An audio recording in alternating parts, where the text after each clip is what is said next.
Chapter 1, Miss Fairchild, you're over 7 months along. You're expected to give birth in about 2 more months. However, you're quite thin, so it's not very noticeable. Remember to eat more. The doctor, holding a stack of test results, frowned as he glanced at Serafina Fairchild's barely visible belly, adjusting his glasses. Also, you've come for so many prenatal checkups. How come the baby's father has never been here? The doctor had seen his share of irresponsible fathers like this. Just as he was about to offer a few kind words of advice, Serafina Fairchild spoke, her voice calm and light. He can't come because the baby isn't his. Thank you, doctor. I'll eat more. With that, she calmly left under the doctor's astonished gaze. Even though the doctor was worldly and experienced, he was stunned, his eyes wide as he struggled to process what he'd heard. It wasn't until the next patient came in that he snapped back to reality. After Serafina Fairchild walked out, she gently caressed her slightly protruding belly and then set a countdown on her phone. In 2 more months, this child would be born, and then she could finally leave Julian Sterling for good. Watching the time tick away on her phone, she gripped it tightly, as if drawing strength from it. Just as she was about to leave the hospital, she suddenly overheard nurses whispering. "Who on earth is that Miss Garland?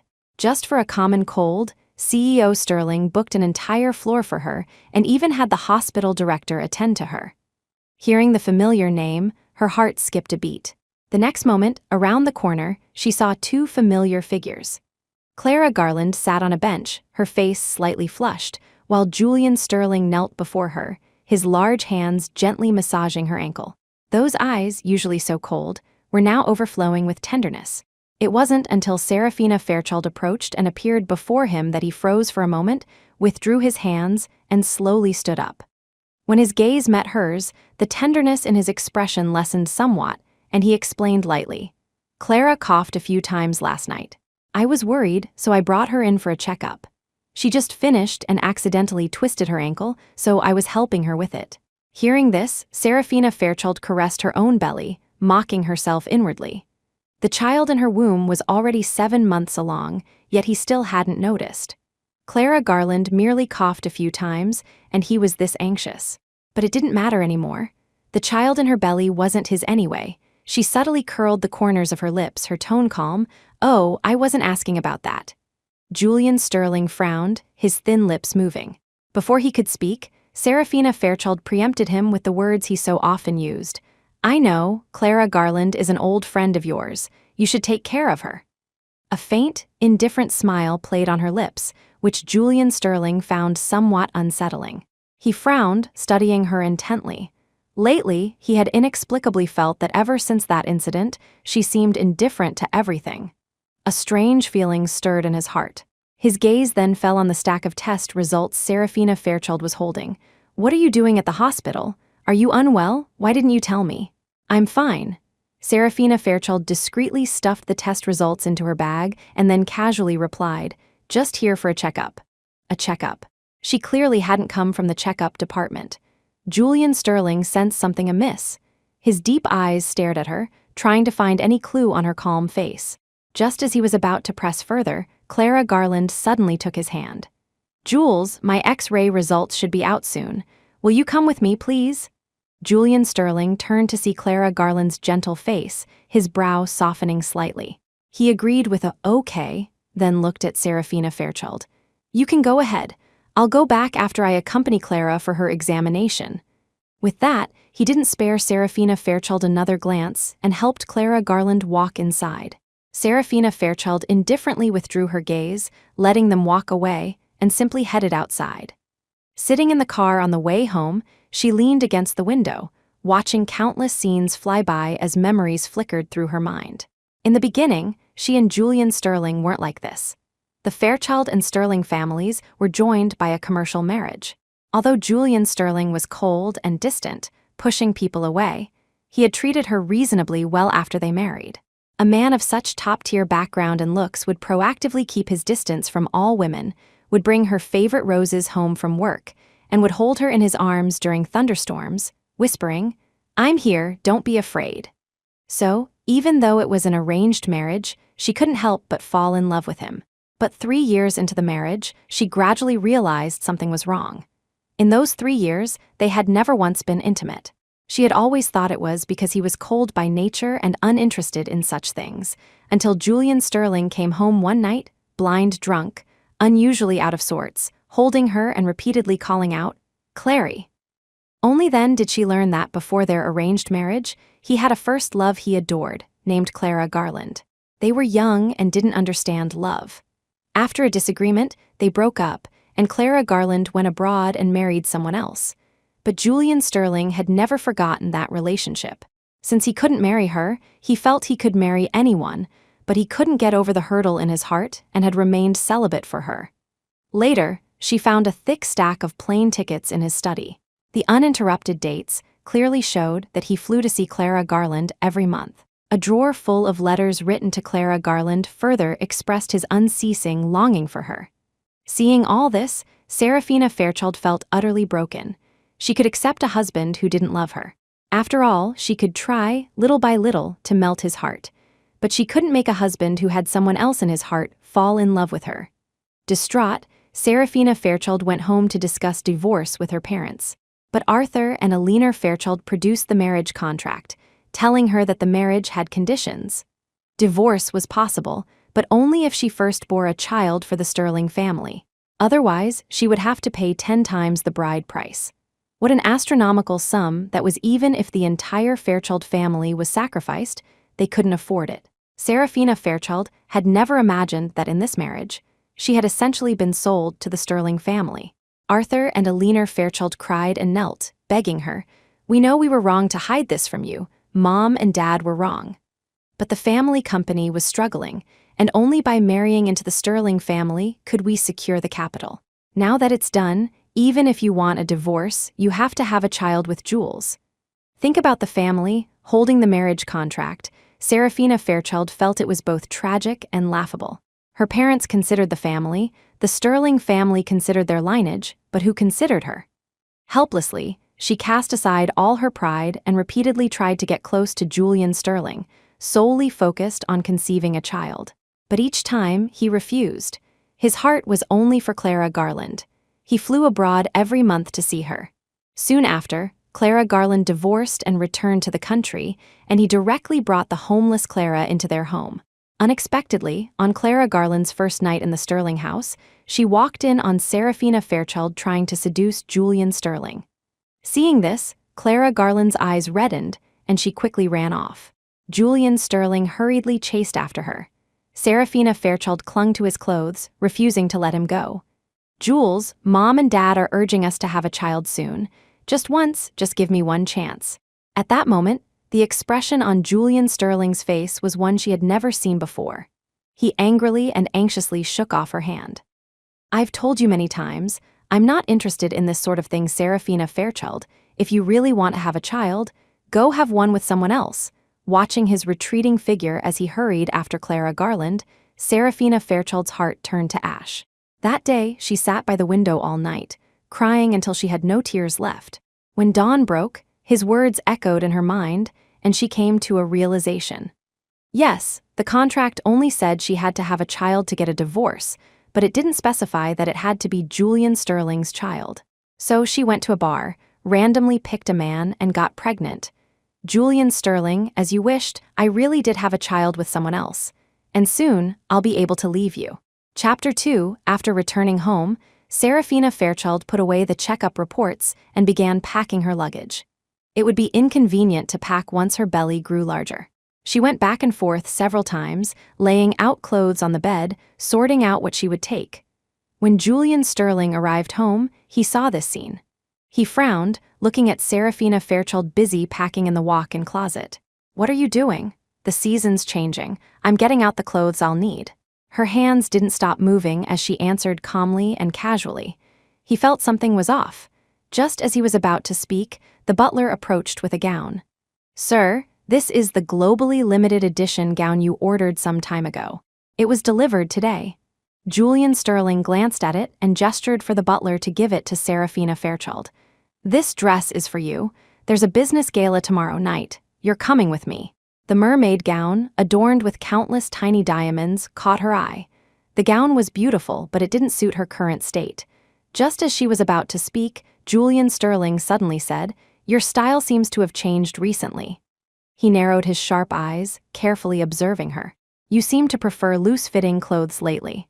"Well, a relaxed style is in fashion these days," she said, interrupting his suspicion. At that moment, Clara Garland suddenly pushed open the door and appeared before them. She seemed to be looking for Julian Sterling, but as soon as she entered, her gaze immediately fell on the gown, a look of amazement flashing in her eyes. "Isn't this the latest limited edition from the Starry Night collection? I've wanted it for so long, but I could never get it." "Jules, so you bought it." Seeing how much she liked it, Serafina Fairchild didn't wait for Julian Sterling to speak and directly handed the gown to her. "Since you like it so much, then this gown is yours." "Really?" Clara Garland was overjoyed, hugging the gown. "But Jules gave this to you. Wouldn't it be wrong for me to take it?" Although she said this, she showed no intention of letting go. Serafina Fairchild merely glanced at her coolly, taking in her expression. "It's fine." She had even given away Julian Sterling what was a mere dress. After speaking, she looked at Julian Sterling. "I have something tomorrow, so I won't be attending the gala. Let Miss Garland accompany you." Julian Sterling remained silent, his eyes fixed deeply on Serafina Fairchild, as if trying to see through to her true thoughts. He didn't speak for a long time, as if he hadn't expected her to be so magnanimous. Jules, I'll wear this gown to the gala with you tomorrow, okay?" It wasn't until Clara Garland's coquettish voice reached his ears that he snapped back to reality and slowly nodded. "All right, you'll go with me tomorrow." The next evening, Serafina Fairchild had planned to stay in her room as much as possible, but being pregnant, she got hungry easily. Seeing that the servants had all gone to bed, she tiptoed to the kitchen and made herself a bowl of pasta. Just as she placed it on the table, ready to eat, the sound of a car approached from a distance and then stopped. Julian Sterling and Clara Garland were back. Through the French windows, she could clearly see the situation outside. The door of the black Maybach opened, and Clara Garland helped a tipsy Julian Sterling out of the car. Her stiletto heels wobbled on the cobblestone path, making it difficult to walk steadily, let alone support a man. They swayed for a few steps, Julian Sterling's body lurching to one side, and Clara Garland fell into his arms.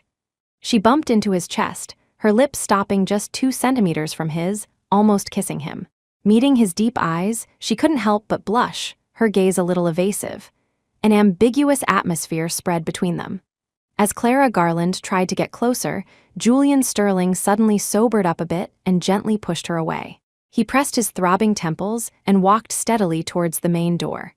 But he had only taken one step when Clara Garland suddenly hugged him tightly from behind. "Jules, there's a question I've wanted to ask you for a long time. In all the years since we broke up, have you ever, even for a moment, thought of me?" Chapter 3. Julian Sterling paused, remaining silent for a long time. Without turning back, his voice drifted over, light and airy. "No." Those single word utterly shattered all of Clara Garland's illusions. Her eyes instantly reddened. She managed a smile, then choked out, "I'm sorry. It seems I was just being sentimental." With that, she slowly released her hands, a bitter smile on her face, and turned to leave.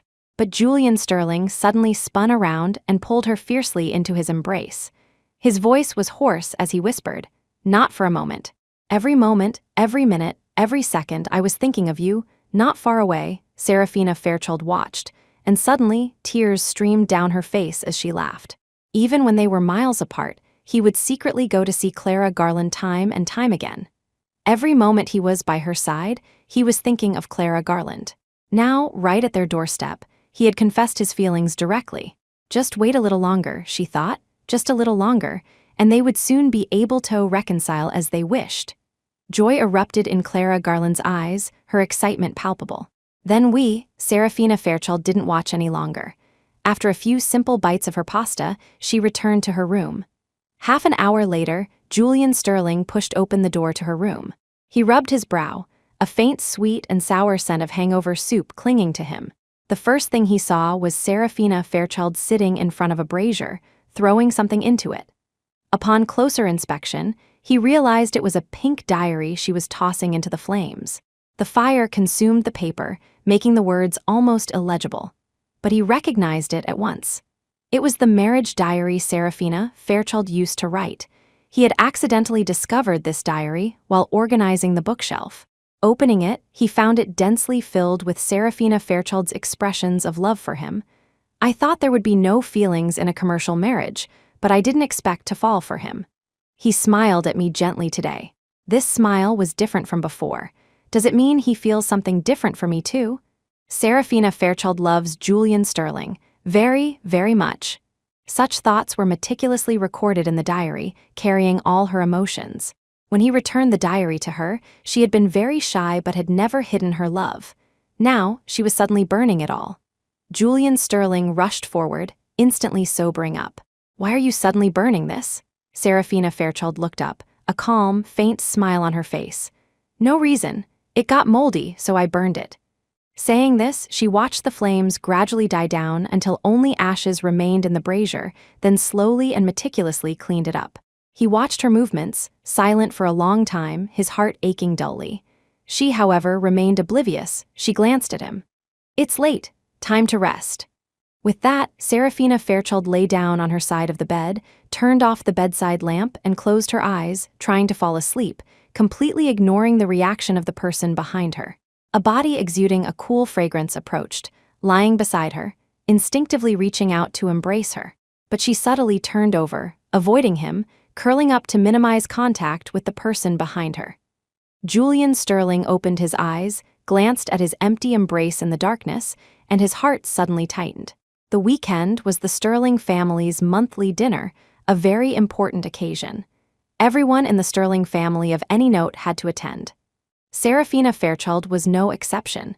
She sat in the passenger seat of Julian Sterling's car. The once chirpy little sunbeam now just leaned silently against the window, watching the scenery, not saying a word. Just as they were about to reach the family estate, Julian Sterling's phone suddenly rang. As soon as he answered, Clara Garland's weak, crying voice filled the car. "Jules, I accidentally twisted my ankle. It hurts so much." Hearing this, Julian Sterling's expression instantly changed, panic written in his usually cold, calm eyes. "Don't move, wait for me at home." "I'll be right there," he quickly told the driver to stop and then looked at Serafina Fairchild. "It's only a few miles to the estate from here. I have to go back. You can walk the rest of the way." Hearing this, Serafina Fairchild was somewhat incredulous. He clearly knew how important the family dinner was, yet he was going to abandon her. She held onto the car door, showing no intention of getting out. "Many people are at the family dinner today. I don't care what you usually do, but at least today, you have to give me some dignity.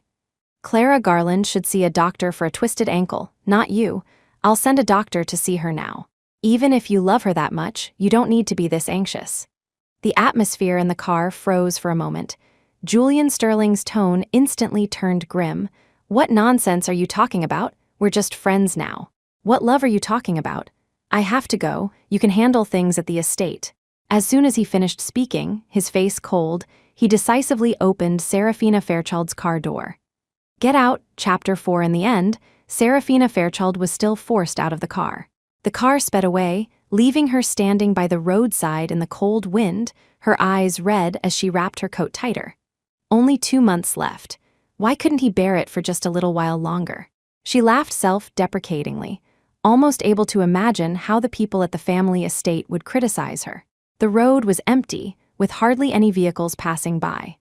The Sterling family estate occupied an entire hill, with the main house situated halfway up, still some distance away. With no other choice, Serafina Fairchild gritted her teeth and started walking towards the estate. As fate would have it, she hadn't walked far when it suddenly started to rain. The cold rain drenched her completely, sending shivers from head to toe. She didn't know how much time had passed. Her feet were blistered and bleeding, almost numb to the pain, as she mechanically walked forward. When she arrived at the estate, Serafina Fairchild was a mess, soaked to the bone, water still dripping from her. Many people in the main house were drawn by her appearance, their expressions varied. Richard and Victoria Sterling's faces turned grim when they saw her condition. "How did you get yourself into this state? And why are you here alone? Where's Jules? Where did he go?" Serafina Fairchild, wrapped in a towel, shivered, remaining silent. Victoria Sterling sighed deeply. All right, go change your clothes quickly. Don't stand here embarrassing us." A servant led Serafina Fairchild to change her clothes and dry her hair. When she reappeared before everyone, Victoria Sterling glanced at the main entrance, then glared at her with disapproval. "I don't care what you two do on ordinary days, but today is the family dinner. All the collateral branches of the family are here. Appearing alone, are you trying to tell everyone your marriage is unhappy, that you can't even keep your husband's heart, deliberately shaming the Sterling family?" Serafina Fairchild just lowered her head silently, quietly listening to the scolding, enduring the contemptuous gazes and hushed discussions from those around her. This ordeal lasted for over an hour before Julian Sterling finally appeared. Everyone instantly fell silent. He had arrived, but he had Clara Garland with him.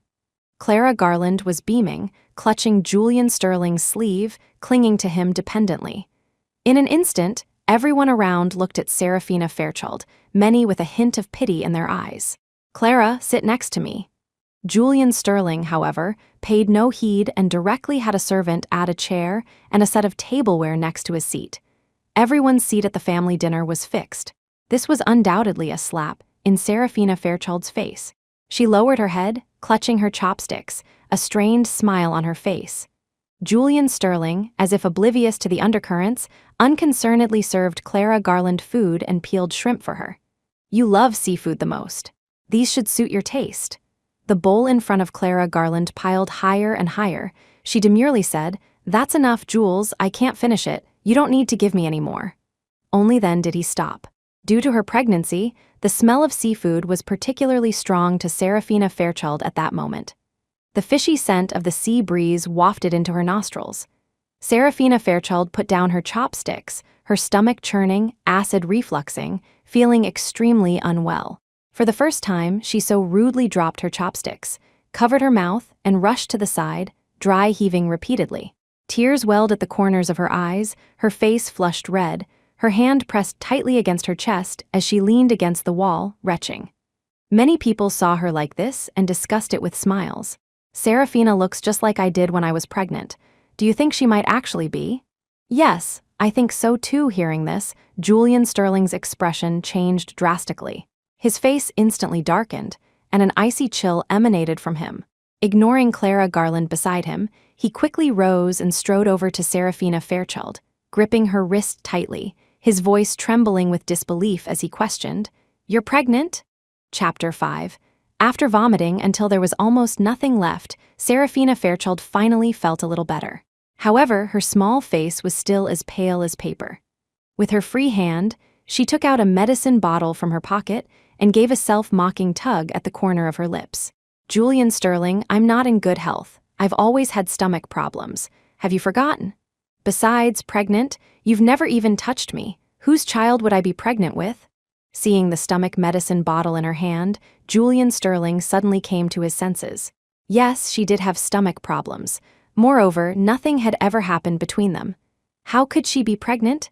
Serafina Fairchild loved him so much, she would never fool around with other men. He quickly released her hand, took the medicine bottle, personally poured out a pill for her, and even stroked her back to soothe her. "Most of the dishes at today's family dinner are spicy. Later, I'll have the servants bring some dishes you like."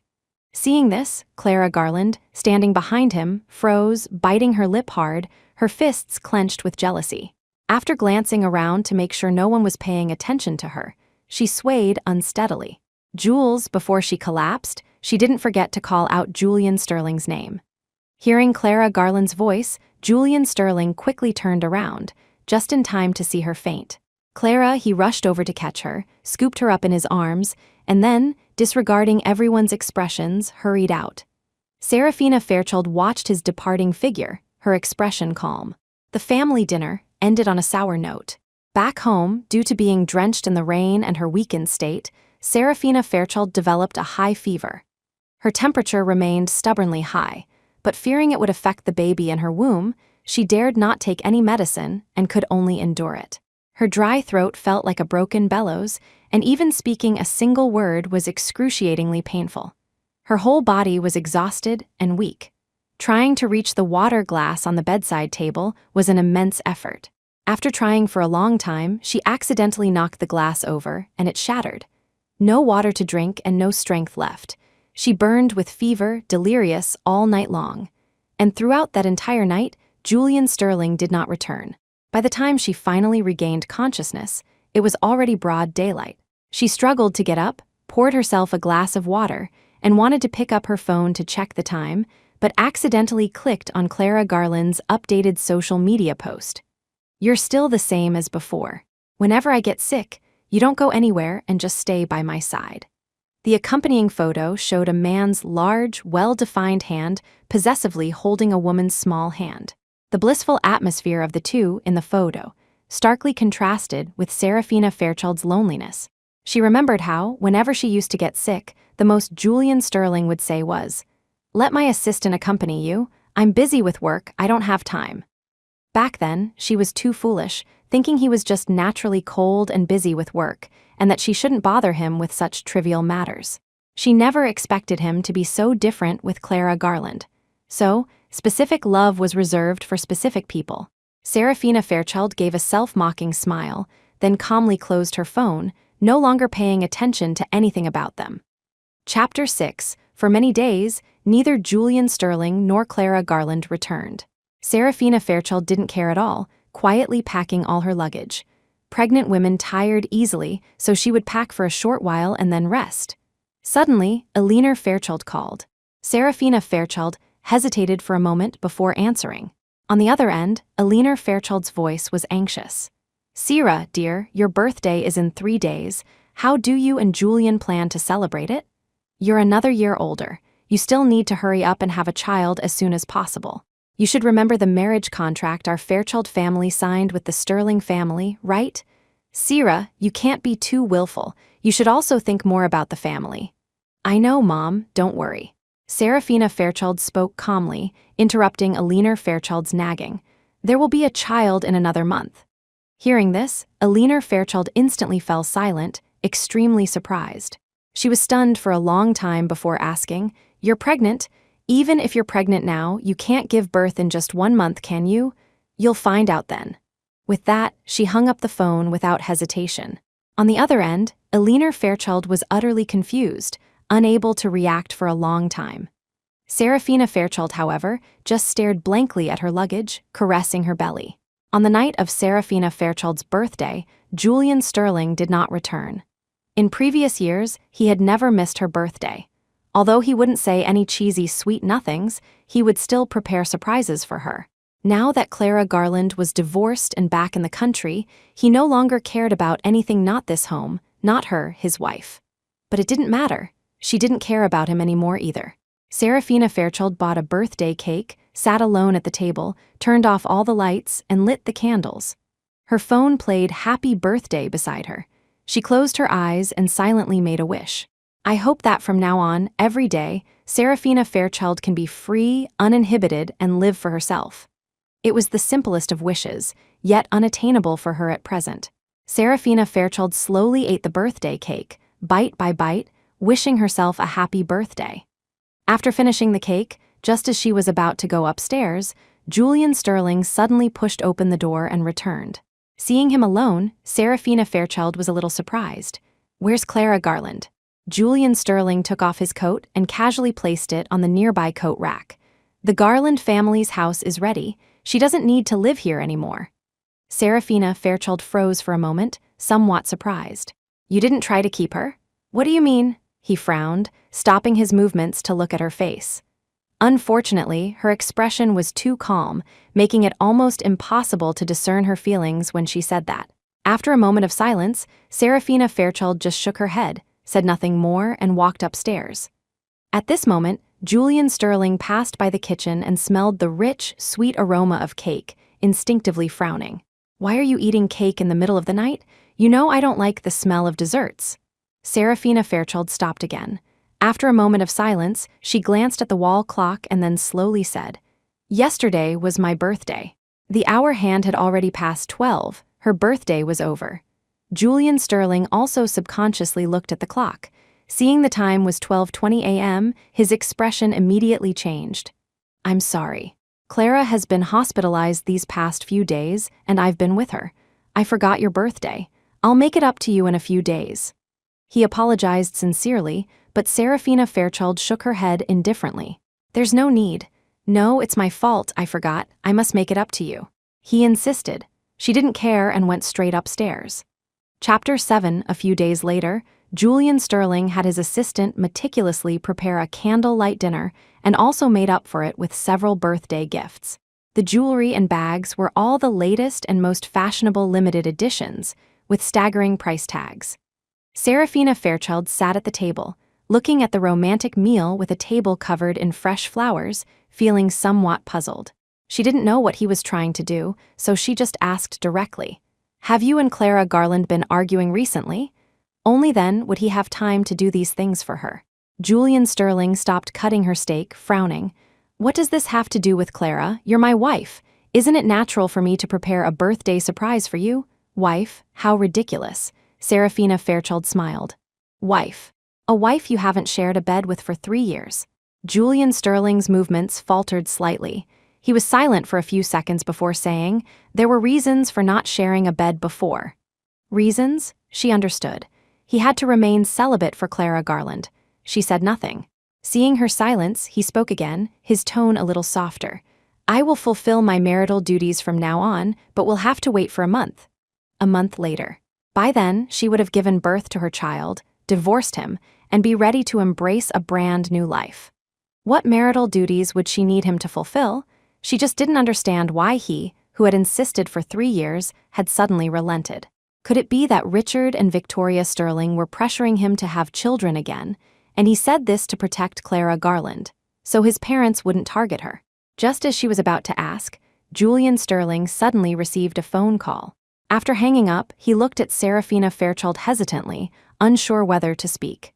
"If you have something to do, go ahead," she said decisively, breaking the stalemate magnanimously. "I'll give you an even grander birthday celebration next year." He looked at her with apologetic eyes, placed a plate of cut steak in front of her, his tone unusually gentle. Watching Julian Sterling's retreating figure, Serafina Fairchild had no appetite at all. Next year. By this time next year, they wouldn't be together. She had the servants clear away the untouched candlelight dinner and returned to her room. Days passed one by one, and Serafina Fairchild's belly grew larger. In the blink of an eye, it was time for another prenatal checkup. Serafina Fairchild, holding a stack of examination reports, had just come out of the OB-GYN department when she ran into her former university professor, Professor Adler. Professor Adler was overjoyed to see her, but when he looked up at the OB-GYN department behind her, his face filled with surprise. "Sira, you're pregnant?" Serafina Fairchild nodded. "Where's your husband? Why isn't he here with you?" She didn't answer. Seeing her like this, Professor Adler couldn't help but sigh deeply. "Which woman isn't worn down by marriage? Back then, you were the most talented and top-scoring student in the department. The only spot for doctoral studies was yours, but your parents made you go back for an arranged marriage. If you had continued your studies, you would definitely have become my most outstanding student." Professor Adler looked at Serafina Fairchild with regret, shaking his head helplessly. Serafina Fairchild couldn't help but clench the examination reports in her hand. She smiled bitterly. "My parents raised me for many years. I had no choice. They asked me to save the family business through marriage. I had to repay that kindness." After a pause, her smile became somewhat more liberated. "But now, my debt is paid. I'm preparing to divorce, go abroad, rediscover my beloved career, and find my true self." Chapter 8. Hearing this, a hint of joy instantly appeared in Professor Adler's eyes. "That's wonderful. It's such a pity for your talent to be trapped in domestic drudgery. When are you going abroad? If you need any help from me, don't hesitate to ask." She smiled, nodded, and thanked him. After bidding farewell to her professor, she didn't go home but went to a law firm. "Hello, I want a divorce. Please help me draft a divorce agreement." After briefly explaining her request, a fresh divorce agreement was drawn up. Serafina Fairchild read it word by word, and after confirming there were no errors, she solemnly signed her name. When she returned home, she saw both Julian Sterling and Clara Garland there. She didn't ask why Clara Garland was there, just glanced around and calmly changed her shoes. It was Julian Sterling who frowned and spoke. "Where have you been? Why are you back so late?" Serafina Fairchild lied calmly, "Shopping." Shopping? When did she start liking shopping? Also, was it his imagination, or were her clothes getting looser and looser? Just as he was about to ask more, Clara Garland suddenly interrupted their conversation with a smile. Sierra, I caused you a lot of trouble when I stayed here a while ago. This time, I specifically bought you many gifts to thank you and Jules for your care during this period. Thank you for your gifts. Serafina Fairchild was in no mood for pleasantries. After thanking her, she turned to go upstairs. But Clara Garland affectionately took her arm. Sierra, why don't you come to the class reunion with us? Tonight is my and Jules' high school reunion. You'll be bored at home alone. Why not come with us? Just for fun, meet some new people. She was about to refuse, but Clara Garland grabbed her and pulled her along. To protect the child in her belly, she couldn't resist and could only follow them into the car. The car stopped at the Twilight Club. The three of them got out and entered the private room for the reunion. The people in the room didn't know Serafina Fairchild and just assumed she was one of the classmates, not paying her much attention. But everyone recognized Julian Sterling and Clara Garland, the two prominent figures. Seeing them enter one after the other, they assumed they were still together and began to tease them. Jules, Clara, you two are still together, huh? I still remember when the school's social media page announced you two were a couple. How many hearts of boys and girls across the school were broken? The school hunk and the school bell, plus that sensational public confession, who wouldn't remember it vividly even now, legends about them still circulate in the school. They say when a man is head over heels in love, the relationship can't be broken. Who doesn't know Julian was crazy about Clara? By the way, I still have a photo here. Julian's textbook back then had no notes, just full of Clara's name. Really, let me see. Everyone in the room was drawn in, crowding around, eager to pass the photo around. When it reached Serafina Fairchild's hands, her expression stiffened slightly. A whole page, filled entirely with Clara Garland's name. With his cool and aloof personality, how much must he have loved her to fill his textbook with the name of the girl he adored? Perhaps that was why he couldn't forget her, why even after getting married, his heart was still full of Clara Garland. Seeing Serafina Fairchild's expression change, Clara Garland looked smug but feigned shyness. Oh my, so many years have passed. Everyone, please don't look anymore, it's so embarrassing. After saying that, she glanced at Serafina Fairchild apologetically. Sierra, I'm sorry, this is all in the past. Please don't mind, was it in the past? But in Julian Sterling's heart, you never were. She nonchalantly pursed her lips, said she understood, and then got up to go to the restroom. But Clara Garland thought she was angry and quickly grabbed her hand. Sierra, don't be angry. It's really not what you think. Serafina Fairchild frowned, not understanding why Clara insisted on holding her and explaining. Just as she was about to speak, a creaking sound came from above. She looked up and saw that the chandelier above them was shaking and about to fall. Clara, watch out! Just as the chandelier was about to fall, in a flash, Julian Sterling violently grabbed Clara Garland's hand and pulled her into his arms. And the next second, the chandelier, unable to bear the weight, crashed down, smashing onto Serafina Fairchild. Chapter 9 Shards of glass flew, cutting a small patch of skin on Clara Garland's neck, but most of them landed on Serafina Fairchild. She lay in a large pile of debris, covered in blood, in too much pain to even speak. Clara Garland teared up, touching her neck. Jules, it hurts. Julian Sterling examined it closely. His usually calm and composed face was in disarray. He quickly picked Clara Garland up bridal style and was about to walk out. The moment he stepped out of the private room, it was as if he belatedly remembered Serafina Fairchild.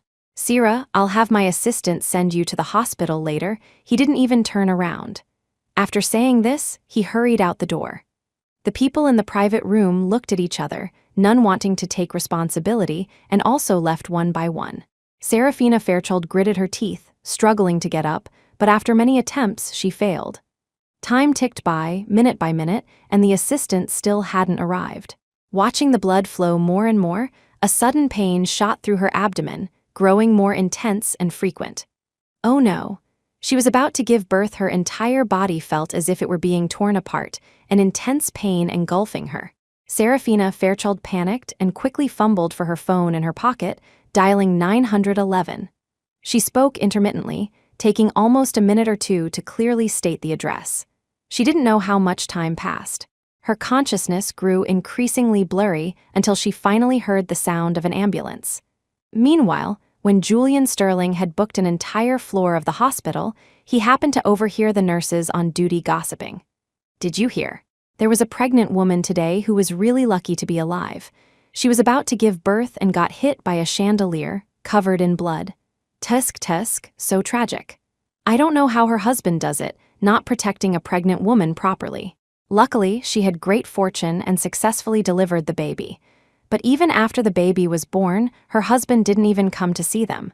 How pitiful, the nurses chattered on. Although they were discussing a pregnant woman, Julian Sterling, for some reason, thought of Serafina Fairchild. Thinking of her desperate eyes as she lay in a pile of glass shards before he left, his heart suddenly tightened. He quickly took out his phone and called his assistant. "How is Sierra? Mr. Sterling, Mrs. Sterling, she..." Before the assistant could answer, Clara Garland's voice came from behind. "Jules, I'm in so much pain," her voice trembled, extremely fragile. Julian Sterling's heart skipped a beat, so he had to hang up and hurry to her. The assistant's words were on the tip of his tongue, but he never got the chance to say them. Serafina Fairchild woke up a day later. The nurse smiled and brought the baby over. The moment she saw the child, she froze, a mix of emotions welling up inside her. That night, Julian Sterling had rejected her, saying if she wanted to have a child, she should go have one with someone else. She had been extremely sad, downing drink after drink at the bar, getting completely drunk and losing consciousness. In the bar, she had randomly grabbed a man and kissed him. The bar lights were dim, and she was drunk at the time, so she hadn't seen the man's face clearly. Now, seeing the baby's delicate, rosy features, she instantly felt relieved. That man must have been quite good-looking too, right? Otherwise, how could they have such a cute baby? Serafina Fairchild carefully extended a finger and touched the baby's soft little hand. The moment their two fingers touched, a wave of sourness rushed to her nose, and tears uncontrollably streamed down her face. She didn't know if she was happy about the baby's birth or happy that she could start a new life. "Baby, thank you for coming. You've brought Mom her freedom." She pressed her cheek against the baby's cheek and drifted off to sleep. Serafina Fairchild stayed in the hospital for a week, recuperating. The day she was discharged with the baby, she received a message from Julian Sterling. "Clara is in a bad mood. I'm taking her abroad for a while to relax." Serafina Fairchild's expression was calm. She only replied with 2 words. "Okay, it was good that he wasn't home." It saved her the trouble of explaining. After returning home, she placed the signed divorce agreement on the table, where he would see it as soon as he returned. Then, holding the baby and carrying her long-prepared luggage, she hurried to the airport. Upon arrival at the airport, Serafina Fairchild unexpectedly saw Clara Garland and Julian Sterling. They were also waiting for a flight. Serafina Fairchild quickly held her baby, turned, and disappeared into the crowd. Suddenly, Julian Sterling seemed to sense something and subconsciously looked in the direction she had gone. Did he just see Serafina Fairchild? The thought had barely surfaced when he instantly dismissed it. How could it be? Why would she suddenly appear at the airport at this time? Although he felt it was impossible, his heart inexplicably pounded. In a panic, he sent her another message. "Sierra, what gift do you want? I'll bring it for you." By the time Serafina Fairchild saw this message, she was already on the plane. She curled her lip and replied coldly, "No need." The plane was about to take off, and the flight attendant beside her was already urging passengers to turn off their phones.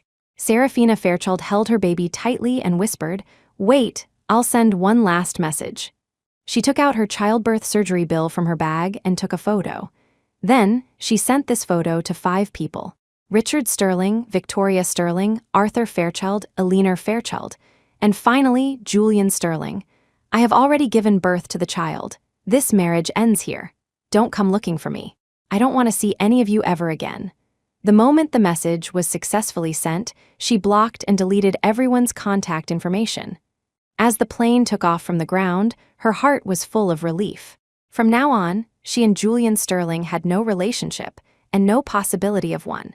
Chapter 10, at the flight attendant's request, Serafina Fairchild turned off her phone and focused on caring for her daughter in her arms. She named the child Hope. Hope as in a new beginning. It represented that the child was her new hope. Her daughter was well-behaved and sweet. She would only whimper softly when she was hungry or needed a diaper change. Other times, she was like an exquisite, adorable doll. Many people cast kind and admiring glances her way. In the seat next to her was a kind and elegant elderly woman, wearing an elegant silk dress that perfectly accentuated her scholarly air. "Is this your daughter? She's very cute." The grandmother looked gently at the baby in Serafina Fairchild's arms, not reaching out to hold her, just looking. But it was clear she adored the child. Serafina Fairchild sensed her kindness and offered the baby towards her. "Her name is Hope. She's very good. You can hold her." The grandmother carefully took the baby, her eyes filled with an indescribable joy. Even so, she still reminded her, "Young lady, it's best to be a little more cautious when you're out and about. Don't casually hand your child over to others." Saying this, the grandmother only lovingly held Hope for a moment before returning the child to Serafina Fairchild. Serafina Fairchild was stunned for a moment, then nodded gratefully, holding the baby a little tighter. "Thank you so much. This is my first time being a mother. I didn't think of that." The grandmother smiled faintly and shook her head. They exchanged names, and she gently explained some things new mothers should pay attention to. Serafina Fairchild listened attentively, feeling a little scared in retrospect. If she hadn't met Grandma Knight today, perhaps she wouldn't have been so lucky. She learned from Grandma Knight that she had married abroad and was only revisiting her homeland this time. After all, she was getting older, and she didn't know if her health would allow her to return in the future, so she wanted to make the most of this trip. Serafina Fairchild looked at the vibrant Grandma Knight and quickly praised her. "Grandma, you still look so young and energetic. I really admire you for that." Her praise was sincere, and Grandma Knight could feel it, naturally smiling happily. In the past, she had been trapped in that unsuitable marriage, forcing herself into a lifeless state. Now, she could finally be herself again. Grandma Knight heard that it was Serafina's first time abroad and kindly invited her to stay at her home. Serafina Fairchild, while grateful, felt a degree of caution. After checking Grandma Knight's address, she was surprisingly found that the house she had rented was not far from Grandma Knight's home. After informing Grandma Knight, she was very happy, the smile on her face unstoppable. Unlike the joyful atmosphere here, Julian Sterling, preparing to board at the airport, felt as if he had been struck by lightning when he saw the photo and message Serafina Fairchild had sent. He stood there stunned, unable to recover for a long time. The few photos deeply seared his eyes. His mind went blank, hardly knowing how to react. How could this be? When did she get pregnant? A series of questions repeatedly echoed in Julian Sterling's mind, making it almost impossible for him to think rationally. The information on Serafina Fairchild's childbirth surgery bill in the photo was clear and precise, almost down to the specific ward and time. Julian Sterling trembled uncontrollably, barely able to hold his phone. But the content of those few photos became increasingly profound in his mind. Calls and messages kept popping up on his phone.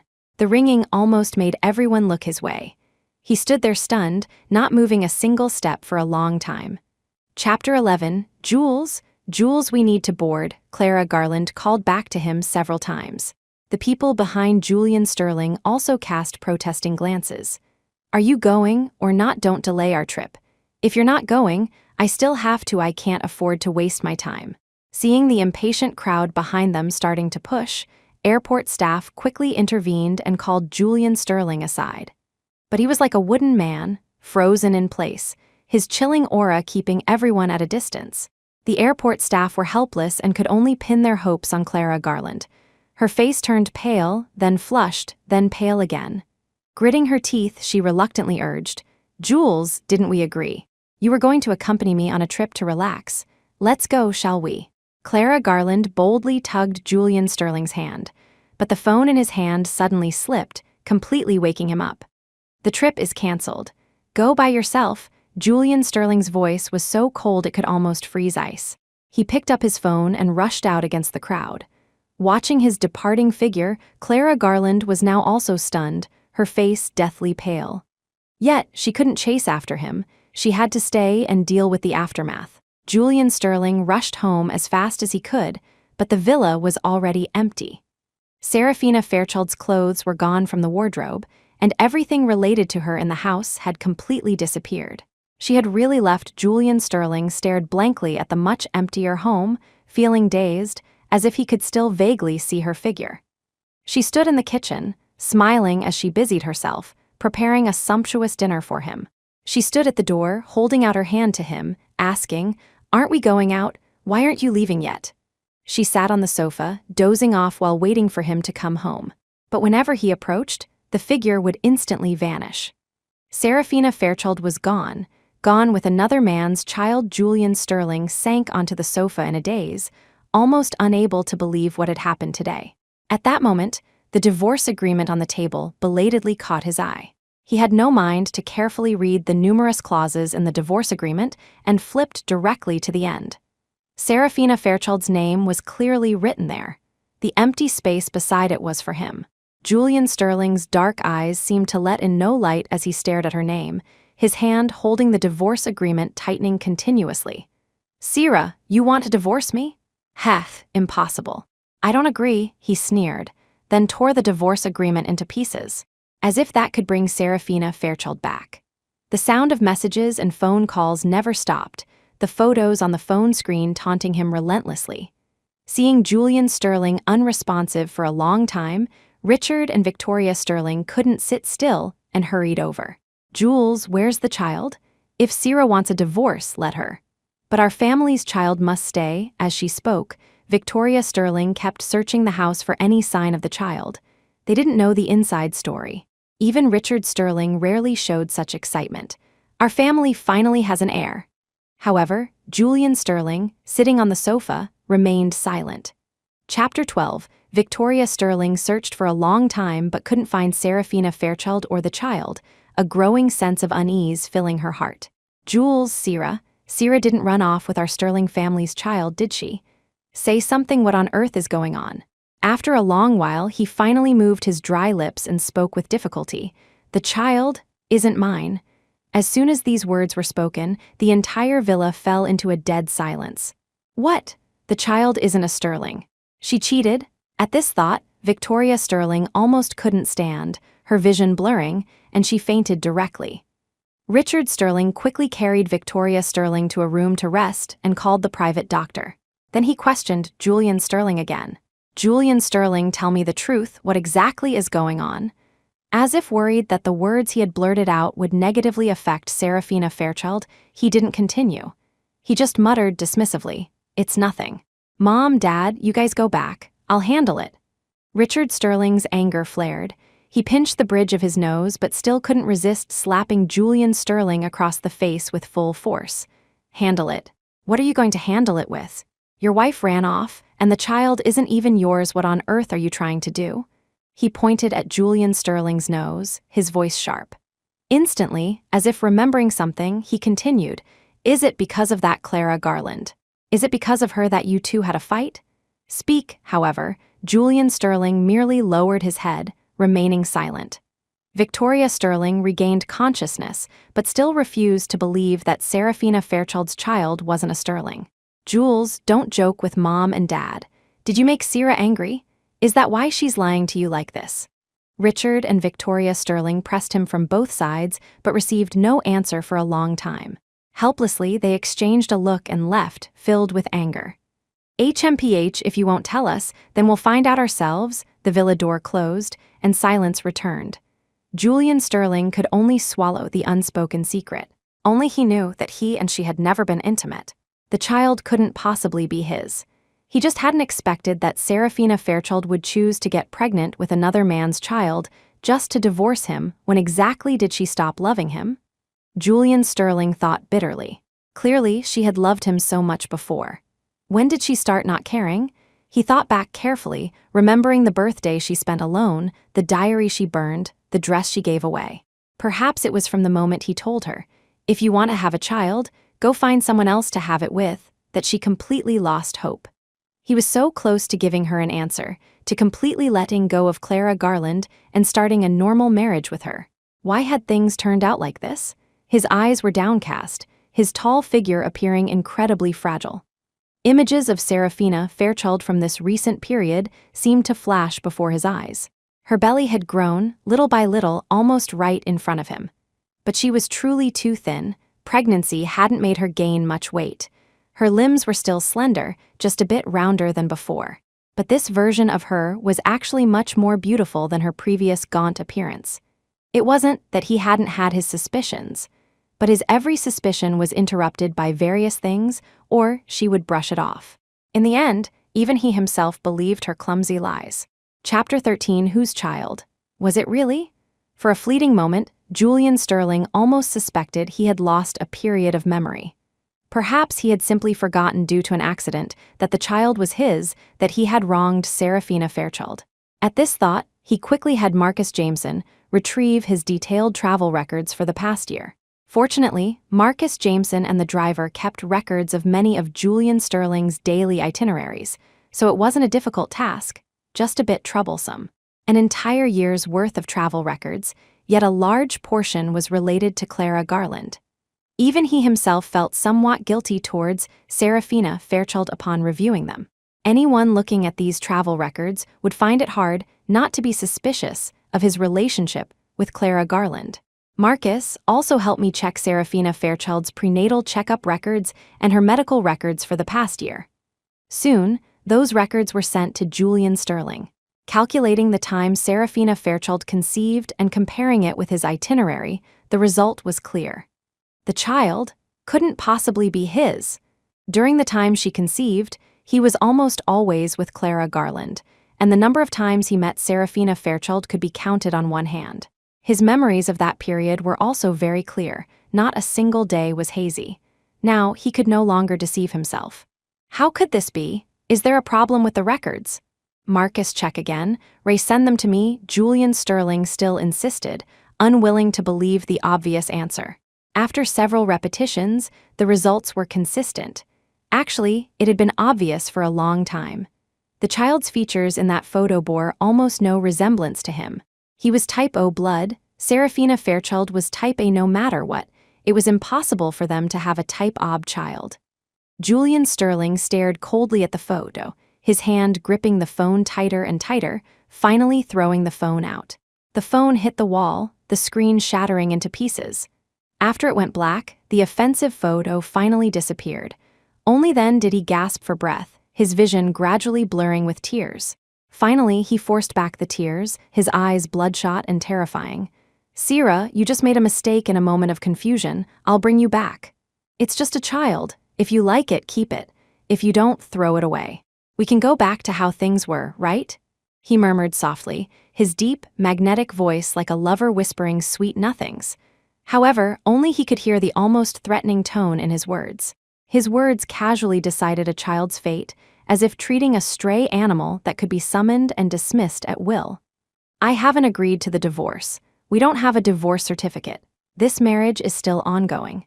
"Sierra, you're so foolish. A divorce agreement means nothing. Besides, now even that divorce agreement you signed doesn't exist anymore." As he spoke, he even convinced himself.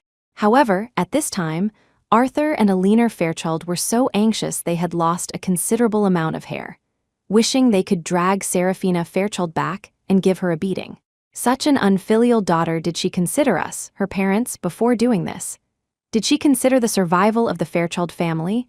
Arthur Fairchild's chest heaved with anger, his large palm slamming on the table. Alina Fairchild trembled, not daring to speak, but her hands didn't stop. She continuously tried to call Serafina Fairchild.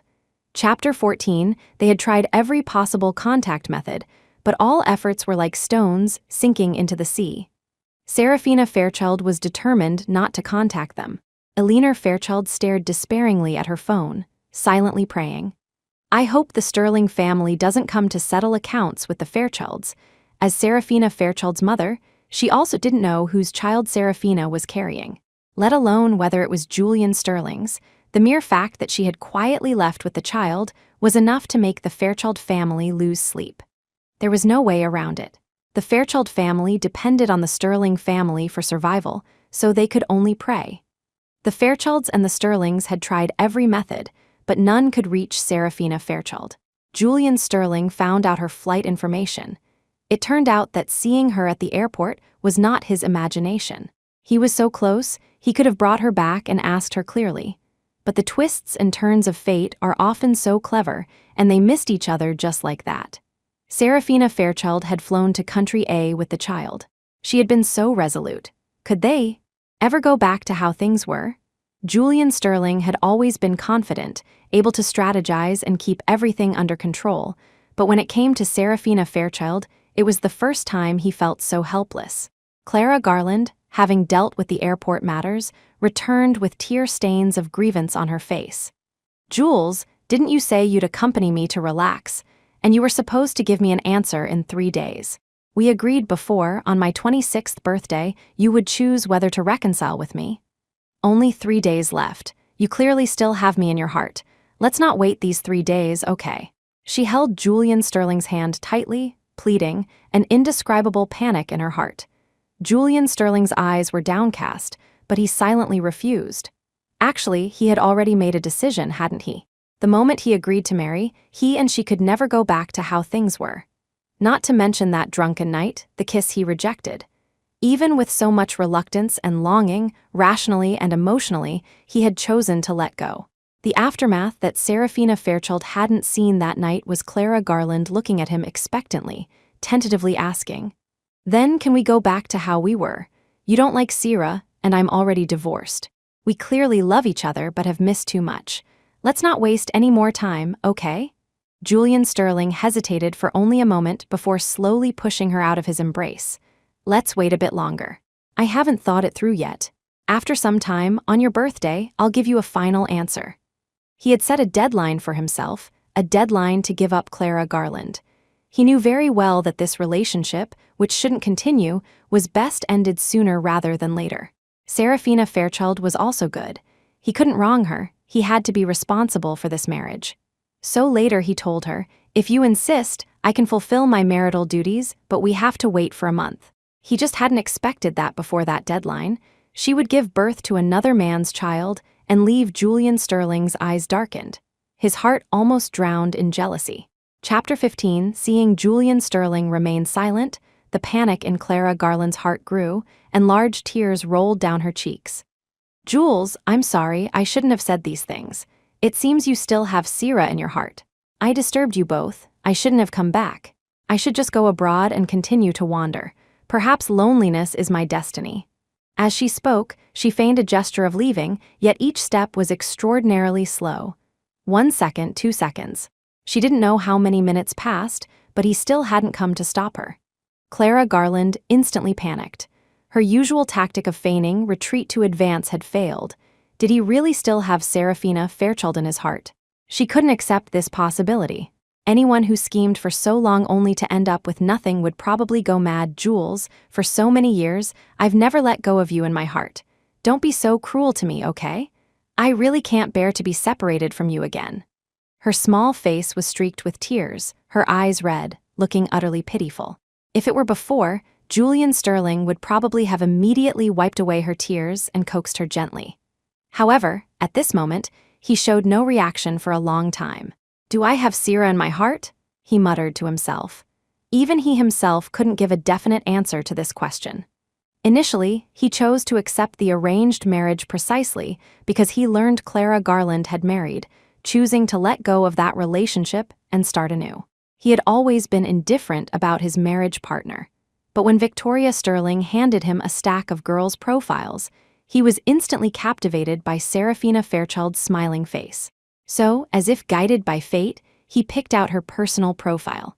The girl in the photo had a sunny smile, her confident aura between her brows completely different from Clara Garland's fragile dependence. Her profile was excellent, but for her personally. Frankly, with her family background, she was far from qualifying for the position of the Sterling family's future young mistress. She was too outstanding, intelligent and beautiful, optimistic and generous, like a brilliantly shining sun. Julian Sterling insisted on choosing Serafina Fairchild. Victoria Sterling only glanced at her profile a few more times and nodded in satisfaction. As the young mistress of the Sterling family, personal ability was paramount. A weaker family background was also easier to control. After marrying Serafina Fairchild, Julian Sterling had been gradually getting used to this marriage and trying to fall in love with her. If Clara Garland hadn't returned, Perhaps they would be very happy now. At this thought, his heart skipped a beat. Julian Sterling belatedly realized that his heart wasn't devoid of Serafina Fairchild. It was just that previously, his eyes only saw Clara Garland, and he had overlooked the affection he felt for Serafina Fairchild. If he didn't care, he wouldn't have torn up that divorce agreement. If he didn't care, he certainly wouldn't be unwilling to divorce, even after knowing she had another man's child. Having figured this out, Julian Sterling felt a sense of enlightenment. He pushed Clara Garland away, his expression cold and distant. "I've already made up my mind. Our relationship ended long ago. This period was just reluctance. We've both started new lives. We can't go back. If you want to go abroad, fine. If you want to continue living in this city, fine. Just one thing. Don't come looking for me anymore. I don't want Sierra to misunderstand again." When he mentioned Sierra's name, a glimmer of tenderness appeared in his eyes. Chapter 16. Clara Garland stared intently at his face, not wanting to miss any of his expressions, trying hard to confirm he wasn't lying. However, it was clear Julian Sterling wasn't lying. He had truly decided to let go of this relationship, to completely draw a line with her. "No, let's not end it. We still love each other. It's only a few days. Don't do this, okay?" Clara Garland desperately shook her head, clinging to his hand, unwilling to leave. At that moment, Richard and Victoria Sterling suddenly opened the door and came in. "Jules, go with us to handle the divorce. Don't even think about covering for Serafina Fairchild. After what she's done, carrying another man's child, what right does she have to continue being the Sterling family's young mistress?" Julian Sterling's expression was grave, yet he still insisted. "Dad, Mom, don't meddle in my affairs. I have a plan. It was just an accident, all my fault. We'll talk about the divorce later. You two go back first." Hearing this, Richard and Victoria Sterling were almost angered to death, never expecting him to be so tolerant. His own wife had run off with another man's child, and he still hadn't thought about divorce. What was he thinking? Just as Victoria Sterling was about to scold him into his senses, Clara Garland suddenly wiped her tears and spoke persuasively. "Jules, are Uncle and Aunt telling the truth? Sierra has done such a thing. She doesn't love you at all. You should listen to your elders and get a divorce." Only then did Victoria Sterling notice Clara Garland standing there. "Ha!" Victoria Sterling sneered. "Aren't you to blame for the state their marriage is in?" Saying this, she slapped Clara Garland across the face. "If you hadn't come back, none of this would have happened. Even if Jules gets divorced, we will absolutely not allow you to enter the Sterling family's doors the moment you chose to marry someone else. You lost your chance." Clara Garland clutched her swollen cheek, large tears rolling down, looking pitifully at Julian Sterling. Although there was some sympathy in his eyes, it was only sympathy. "Clara, you should go. This is our family matter. You don't need to interfere." His cold words completely shattered all her hopes. Clara Garland was unceremoniously expelled by the servants. She glared resentfully at the servants, gritting her teeth and suppressing her anger. In the past, these servants wouldn't have treated her like this when had they not treated her with utmost respect. They wouldn't have dared to say a harsh word then. Now they didn't even give her a pleasant expression. She reluctantly walked out, feeling extremely unwilling. All that effort, yet it all came to nothing. The Garland family now only consisted of her, an empty shell. The portion of assets her ex-husband had given her was now mostly squandered. Previously, she had been eager to reconnect with her former wealthy socialite friends and had spent a lot of money to keep up appearances. Now, returning to a simple life was simply impossible. If the Garland family hadn't run into trouble back then, perhaps she would be Mrs. Sterling. Now Clara Garland seethed with anger, her jealousy towards Serafina Fairchild intensifying. Why does she get to be Mrs. Sterling without doing anything? Why can she still hold onto Julian Sterling's heart even after cheating on him? Things she had dreamed of achieving were now effortlessly obtained by Serafina Fairchild. She felt worse than if she had swallowed several flies. Chapter 17. Inside the villa, Richard Sterling, disregarding Julian Sterling's objections, forcibly took him to the Fairchild residence. "Call your daughter back. Divorce her immediately. The Sterling family cannot afford this disgrace." Richard Sterling spoke sternly, with an air that brooked no opposition. Arthur and Eleanor Fairchild instantly panicked, breaking out in a cold sweat, and hastily apologized. "In law, Sierra going abroad was indeed our mishandling, but it hasn't reached the point of divorce, has it? Our two families have been connected for so many years, we're already inseparable. For the sake of our long-standing friendship, please forgive Sierra this once. She didn't do it intentionally. When we find her, we will definitely teach this unfilial daughter a good lesson and absolutely not trouble you. Arthur and Alina Fairchild persuaded them with kind words, their faces a mixture of flattery and distress. The four argued for a long time. Richard and Victoria Sterling insisted on divorce, while Arthur and Alina Fairchild, in all their talk, were merely worried about having to pay the astronomical breach of contract penalty. Watching all this, Julian Sterling felt a profound sense of powerlessness. After an unknown amount of time, he irritably pinched the bridge of his nose and roared, "Enough, I don't intend to divorce. None of you waste your efforts, I will bring Sierra back." Seeing his parents about to say more, he quickly continued, "I will only have Sierra as my wife in this lifetime, no one else. If I divorce her, I will not marry again. Stop arguing. Today's matter ends here." With that, he left both sets of parents at the Fairchild residence and departed directly. Richard and Victoria Sterling were also extremely helpless, but knew he had been strong-willed since childhood. If he was truly determined to do something, no one could stop him. If he was unwilling, no one could force him. He had been willing to marry back then, and now, not divorcing was also his idea. Hearing this, Arthur and Alina Fairchild felt much more relieved. Whether they divorced or not didn't matter, as long as they didn't have to pay the astronomical breach of contract penalty. If they could continue to cooperate with the Sterling family, that would naturally be for the best. After Julian Sterling left the Fairchild residence, he drove aimlessly through the streets. At some point, he drove to the hospital where Serafina Fairchild had stayed. "Hello, I'd like to ask who Serafina Fairchild's delivery nurse was. I'm Sierra's husband, and I want to understand the extent of her injuries at the time." Hearing him introduce himself as Serafina Fairchild's husband and present the marriage certificate, the nurse's gazes shifted from admiration to disdain. Many people knew about Serafina Fairchild's situation as a pregnant woman, and they were naturally aware. She had been so severely injured at the time, from childbirth through her postpartum recovery, and her husband hadn't visited her once. And they had also heard about Julian Sterling's extravagant gesture of booking an entire hospital floor previously. At the time, they had envied his kindness towards his girlfriend. Now, thinking about it, they only felt disgusted. So that wasn't his girlfriend at all, but the other woman. The nurses looked Julian Sterling up and down with disdain, but still informed him. When the delivery nurse heard him state his identity, her expression also soured. When that young lady was brought in, she was covered in blood, with countless wounds from glass shards. "What kind of husband are you?" At that time, she endured her injuries and managed to give birth. After childbirth, she had to undergo surgery, and then during her postpartum recovery, not a single person visited her. I really don't know how she pulled through. Hearing her say this, Julian Sterling felt extremely remorseful.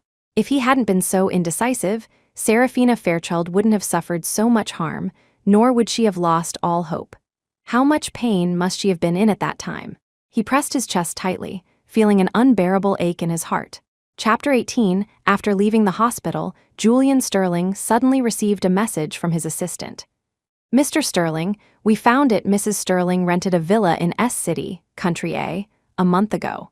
Your friend, Mr. Chase, happened to encounter her there yesterday, providing us with information that led to this discovery." After reading the assistant's message, his heart pounded with excitement, and he quickly called Ethan Chase. "Hello, Ethan, you saw Sierra. Yeah, what's up?" She was holding a baby, looked pretty cute. Across the ocean, with a time difference of several hours, Ethan Chase had been jolted awake by the call. Still half asleep, he answered subconsciously. He shook his head, splashed some cold water on his face, finally waking up a bit, then continued. "When did sis-in-law have a baby? Why didn't you tell us? The baby's about a month old, right? Why didn't you invite me back for the full moon celebration?" Hearing silence on the other end, Ethan Chase prodded further. "Brother Jules, did you and sis-in-law have a fight? Why is she traveling abroad alone? I saw a mixed-race man hanging around her. If you don't come over soon, sis-in-law might get snatched away." He was just joking, but the other end of the line was dead silent. Julian Sterling's breathing could be clearly heard, instantly becoming much heavier. Even he, over the phone, vaguely sensed something was wrong, his voice growing quieter. "No, Brother Jules, don't tell me I actually hit the mark," he asked tentatively. After a moment of silence, Julian Sterling finally answered. "I am, pose, Sybil," he gritted out the words, his voice laced with a dangerous edge. Ethan Chase instantly felt a chill down his spine and subconsciously flinched. Usually, when Julian Sterling was like this, it meant he was truly angry and might do something unpredictable. He panicked and quickly explained, "Brother Jules, don't overthink it.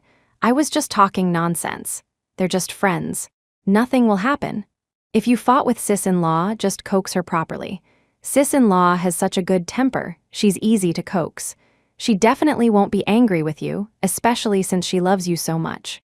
Ethan Chase's explanation was cut short as Julian Sterling hung up.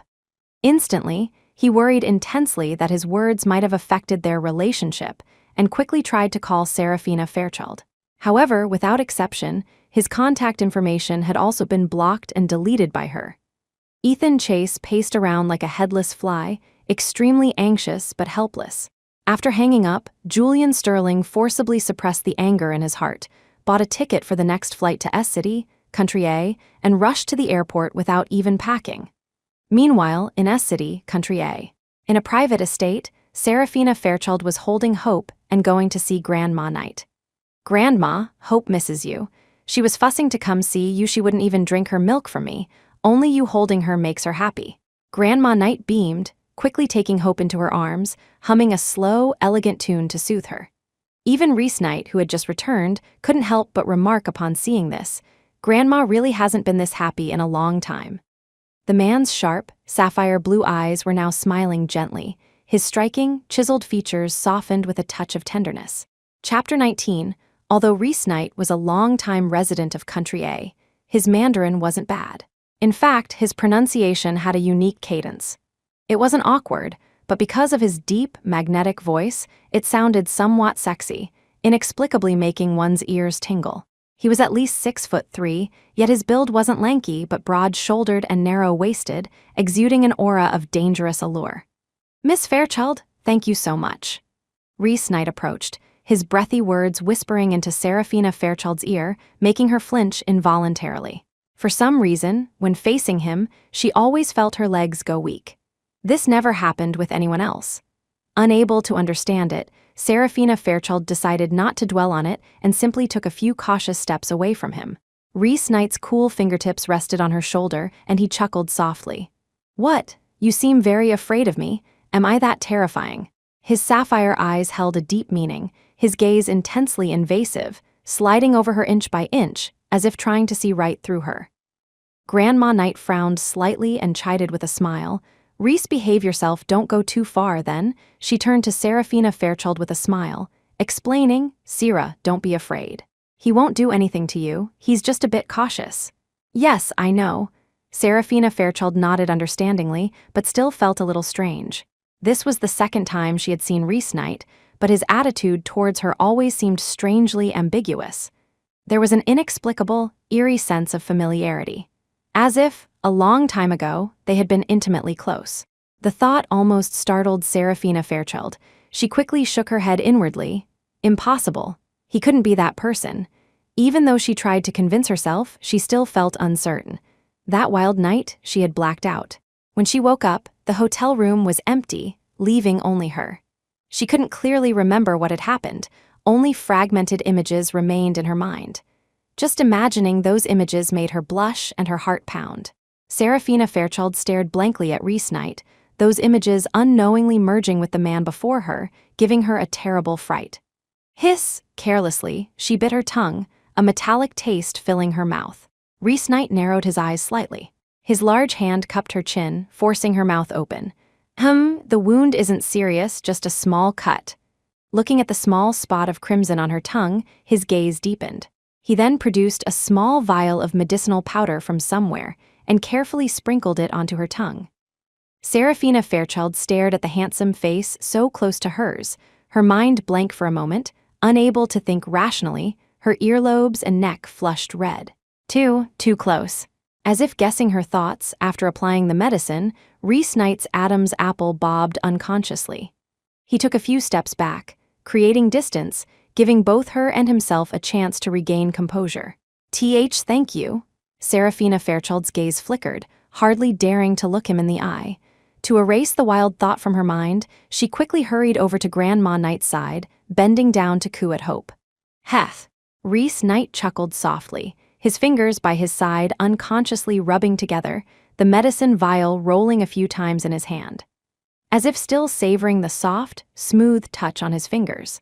Chapter 20, Grandma Knight glanced at him discreetly, smiling to herself. It seemed her foolish grandson had also fallen in love. Things were always more open abroad, and she didn't see anything wrong with it. Reese Knight and Serafina Fairchild were of suitable age, looked pleasing together, and would be good as a couple. Hope, in her arms, saw Reese Knight and suddenly smiled, waving her hands towards him. Yeah, usually, this meant she wanted to be held. Serafina Fairchild instinctively looked at Reese Knight, assuming he would refuse, and was about to gently push Hope's little hands back down. Unexpectedly, the next second, Reese Knight's hand brushed past hers as he picked up Hope, bouncing her somewhat unskillfully. Is this how you hold her? Serafina Fairchild was stunned. She subconsciously helped him adjust his hold and then just stared blankly as he comforted the child. The tall, imposing man now showed a tender side. Even she couldn't help but feel a little moved. Grandma Knight saw everything, the smile in her eyes growing more pronounced. She used to think her eldest grandson would never have a wife and children in his life. After all, he treated everyone with equal disdain, with no exceptions. Even family members like them rarely received a pleasant look from him. Of course, Reese Knight's arrogance was well-founded. At a young age, he had secured the position of a mafia boss and developed the Richard family to its zenith. In his previous view, things like falling in love and getting married were a waste of life. Therefore, he wished he could plan every minute and second of his life, dedicating it all to work, creating more commercial value. Accumulating wealth was just a game of mountain climbing for him. That string of numbers had no limit, which meant he, as a person, had no limit. However, Reese Knight hadn't expected that a year ago, he would suffer a major setback in China. That night, he had merely accepted a partner's invitation to a bar to have some fun and discuss cooperation. He hadn't expected to stumble and be drugged in such a place. It was just an aphrodisiac, though. His body had long since developed a resistance, and he could maintain his rationality. He hated this feeling of his body and mind being out of control, so he exercised extreme restraint. However, precisely at this moment, a Chinese beauty exuding a melancholic charm desperately clung to his neck. The sorrow in Serafina Fairchild's eyes had made him succumb, causing him a momentary lapse. At that moment, the drug wasn't potent enough to make him lose his mind. It was she who had bewitched his heart, making him unable to resist helping her. After a whole night of passion, Reese Knight had savored the taste and had initially wanted to recklessly abduct her back to Country A. But he hadn't expected that, after he left for just a short while to deal with the person who drugged him, she would disappear. Confirming that she had left voluntarily, he didn't pursue her further. After all, it was her choice. It could just be considered a fleeting affair. Reese Knight thought that after this incident, he could return to his original life. Although everything seemed normal, only he knew that something was different. Countless times in his midnight dreams, that graceful figure appeared before him, yet he couldn't grasp her, disappointing him time and time again. However, Reese Knight hadn't expected that fortune would smile upon him at this moment. He met her again in Country A and in his own home. This time, no matter what, he would not let her leave again. Chapter 21, Reese Knight's eyes were deep, his gaze on Serafina Fairchild making her heart tremble violently. She instinctively recoiled a few times. For some reason, she felt he was like a wild beast, wanting to tear a piece of flesh from her. Hope, in his arms, seemed to like him very much, constantly reaching out to touch his face, smiling like a brightly blooming flower. Fortunately, Reese Knight had shaved.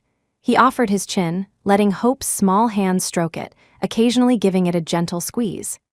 Grandma Knight couldn't help but remark, "Sierra, look, this is the first time Reese has ever doted on a child like this. He used to avoid those little children, wouldn't even look at them. And children were terrified of him, one look and they'd start wailing. Hope is really brave." Serafina Fairchild watched this tender scene, but an absurd thought arose in her mind. Why did she feel that he and Hope looked somewhat alike? Her heart leaped violently. She quickly reached out to take the child. Hope has played enough today. She'll be sleepy soon. I'll take her back first. However, Reese Knight seemed to have gotten addicted to holding her and showed no intention of letting go. He then carried the child upstairs, leaving only one sentence behind. "Come up with me. I have something to tell you." Serafina Fairchild felt it was inexplicable but followed him anyway. After all, the child was in his hands. Reese Knight's room was pitch black, almost impenetrable by any light. A normal person would almost certainly be startled by such a scene. But little Hope seemed to have inherited Reese Knight's boldness. Not only was she not afraid, but she also smiled, her eyes curving into crescents. After placing Hope on the bed, Reese Knight pulled Serafina Fairchild into the room and then closed the door. With a click, the room was locked. Serafina Fairchild instinctively pressed her hand to her chest, feeling her heart beat faster and faster. "What on earth do you want to tell me?" She was pressed against the wall by him, a position that felt somewhat insecure. Reese Knight bent down slightly, his forehead touching hers, their eyes meeting. The distance between them was really too close, so close that Serafina Fairchild could see her own reflection in his pupils. 3 times. His sentence was abrupt and out of context. She found it utterly baffling. "What?" she asked instinctively. "I gave you 3 chances to recognize me, yet you never did." "Miss Fairchild, how was your experience at the Nightshade Bar that night? I didn't disappoint you, did I? Do you need my help to recall it?" Reese Knight suppressed a gasp, his voice low. Serafina Fairchild, however, blushed from head to toe. So, her previous thought wasn't a delusion. It really was him Reese Knight took in her expression, but was no longer in the mood to endure. He lowered his head and bit onto her lips, kissing her wildly. The familiar, domineering aggression brought back the fragmented memories of that night. The previously hazy images in her mind became clearer. She couldn't help but let out a few moans, which only made him more frantic. They were lost in their kiss. Just as they were about to proceed to the next step, Grandma Knight suddenly called out, "Reese, a guest has come to visit from afar." In an instant, Serafina Fairchild sobered up, pushed the man off her, and, blushing, straightened her slightly disheveled clothes. Chapter 22, Reese Knight, however, just smiled wantonly, even licking his lips reflectively, and was about to open the door with his clothes still in disarray. "Wait," Serafina Fairchild quickly stopped him, pressing her hand on his as he reached for the door. "What? Want to continue?" he teased in a low voice. "No, your clothes are a mess. You need to tidy them up," she replied, blushing. Reese Knight merely spread his hands, the meaning clear. But he still spoke with a smile. "You messed them up, so you should help me." Serafina Fairchild remembered what had just happened, bit her lip shyly, and reached out to help him straighten his clothes. Her fingertips unconsciously brushed against his skin, igniting a wave of heat, yet the troublemaker was completely unaware. Reese Knight's eyes deepened, his Adam's apple bobbed a few times, but he said nothing. Once tidied, he unhurriedly went downstairs, a hint of desire in his eyes, yet his entire demeanor exuded an arrogance that disregarded everyone. Even upon seeing the visitor, he merely raised an eyebrow, showing little surprise. "Mr. Sterling, I've heard much about you." He tilted his chin up. Though his words were polite, there was little respect in his tone. Seeing Serafina Fairchild come down, he eagerly put his arm around her waist, pulling her into his embrace. Julian Sterling's face darkened so much it looked like ink could drip from it. His lips were tightly pressed, his fists clenched, suppressing the rage in his heart. "Mr. Knight, I'm here to take my legal wife and child home. You wouldn't try to stop me, would you?" He practically squeezed the words out from his throat, deliberately emphasizing legal wife. His dark eyes were bottomless, his gaze on Serafina Fairchild tinged with a certain obsession. The moment she saw Julian Sterling, Serafina Fairchild froze, forgetting to break free from the arm around her waist. "What are you doing here?" She was stunned for only a moment, then quickly resumed her cold demeanor. "Julian Sterling, you're taking me home. By now, with the Sterling family's power, you should have already obtained our divorce certificate, right? Are you and Clara Garland together? When are you getting married? I might consider attending your wedding." Her cold, distant words nearly drove Julian Sterling mad. "Don't be like this, Sierra. I'm not with Clara Garland. You will be my only wife." He licked his dry lips, his voice bitter. My involvement with Clara Garland is long past. Do you remember when I told you I'd fulfill my marital duties after a month? I was planning to clarify things with her then, to completely let her go. Enough! You don't need to explain these things to me, Serafina Fairchild interrupted decisively. She wasn't interested in these things, nor did she care. Saying them was meaningless. When will our divorce certificate be delivered? That was her only concern. Hearing this, Julian Sterling's usually calm and composed face completely shattered, looking extremely fragile. Sira, I didn't sign the divorce agreement. It doesn't count. We are not divorcing. I can treat the child as my own. I can pretend none of the past incidents happened. I've broken things off with Clara Garland. Can we start over? Chapter 23, Actually, I love you, I like you. I just realized it too late, I'm sorry. He spoke incoherently, his eyes frighteningly red, his voice trembling. He even took a few steps forward, tightly gripping both of Serafina Fairchild's hands, trying to pull her into his embrace. At that moment, before she could resist, Reese Knight firmly grasped Julian Sterling's wrist, forcing him to let go. What's this? The child's father, me, hasn't even said anything, and you're trying to snatch away the child and her mother. What do you take me for? Reese Knight's lips curved into a dangerous smile, his sapphire eyes glinting with a hint of murderous intent. Daring to snatch someone from me on my territory, you're the first. His hand exerted its full strength, squeezing Julian Sterling's wrist until his face turned pale, and the sound of bones cracking could almost be heard. The two men faced off, sparks flying, yet neither backed down first. Their gazes clashed as if countless sparks flew between them. Serafina Fairchild, however, frowned, twisted her wrists, and forcibly freed her hands. Julian Sterling, I don't care about your thoughts. Whether you love me or not, it doesn't matter, I gave up on you long ago, she stated firmly, indifferent to the brokenness and hurt in his eyes, finding it rather laughable instead. No, it shouldn't be like this. We are husband and wife. We shouldn't be separated. I can explain everything that happened before with Clara Garland. He rambled on, recounting everything from their past, trying to explain himself. Serafina Fairchild listened, but still shook her head. There's no possibility between us anymore. She laughed mockingly, not just at Julian Sterling, but also at herself. The love she had once yearned for from him, she had apparently received long ago. In the past, she would have burned herself out just to melt his frozen heart. She had been too foolish, too naive, to believe she could make someone with another person in their heart fall in love with her. Why couldn't he empty his heart before starting a new relationship? Julian Sterling, next time you love someone, clear your heart first, then try to love. Serafina Fairchild said this as if it took all her strength. No, don't. I love you, I will only love you. Don't give up on me, please. I'm begging you. Julian Sterling, always so cool and self-possessed for the first time, pleaded in such a low, humble tone. However, she remained completely unmoved. As if to provoke, Reese Knight then pulled Serafina Fairchild into his embrace, his chin resting on the top of her head. The child is mine, and I belong to Sira. Given his status, his willingness to place himself in a subordinate position was enough to prove how much he valued her. Julian Sterling struggled to force a smile, his voice exceptionally hoarse. Sira, we are not divorced. He will always just be the other man. I will not let go.